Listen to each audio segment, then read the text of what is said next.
अमरावती महानगरपालिका निवडणुकीमध्ये प्रभाग क्रमांक 17 गडगडेश्वर शारदा विद्यालय येथे 1.5 तास ईव्हीएम मशीन बंद पडल्यामुळे शिवसेना शिंदे गटाच्या उमेदवाराने राडा केलाय। ईव्हीएम मशीन बंद पडल्याबरोबर तात्काळ का बदलली नाही असा प्रश्न उपस्थित करत मतदान केंद्रामध्ये शिरून उमेदवाराने राडा घातलाय। अखेर पोलिसांनी मध्यस्थी करत सर्वांना मतदान केंद्राच्या बाहेर काढलं। तर अमरावतीमध्ये आपण अमरावतीची ही दृश्य बघतोय। अमरावतीमध्ये राडा झाल्याचं दिसून येत आहे। शिवसेना शिंदे गटाचे उमेदवार तिथे राडा घालतानाचं चित्र दिसून येत आहे।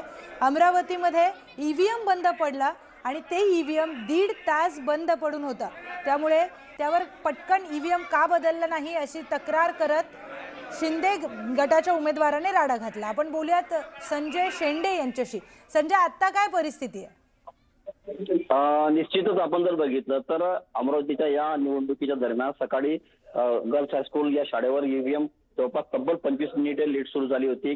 त्यानंतर जे प्रगती विद्यालय त्या ठिकाणी देखील ईव्हीएम बंद पडलेली होती आणि आपण बघितलं तर काही वेळापूर्वी प्रभाग क्रमांक 17 जो गडगडेश्वर आहे तिथलं शारदा विद्यालय इथे जवळपास 1.5 तास मशीन बंद असल्याचा आरोप जो आहे तो शिवसेना शिंदे गटाचे उमेदवार राहुल माटोळे यांनी केला आणि त्यानंतर त्यांनी तिथला जे निवडणूक अधिकारी असेल त्यांच्यासोबत राडा देखील घातला होता। त्यानंतर काही वेळानंतर मग काही अधिकाऱ्यांना पाचारण करण्यात आलं आणि नंतर मात्र ही मशीन जे बदलवण्यात आले।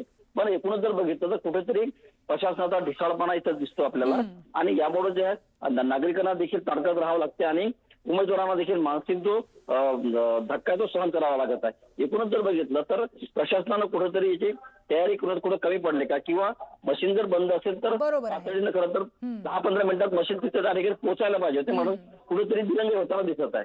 निश्चितच संजय, अतिशय महत्त्वाचे 2 प्रश्न उपस्थित केले तुम्ही की आधी तयारी का करण्यात आली नाही किंवा जेव्हा मशीन बंद पडलं तेव्हा ते पटकन का बदलण्यात आलं नाही। धन्यवाद आपण दिलेल्या सविस्तर माहितीसाठी।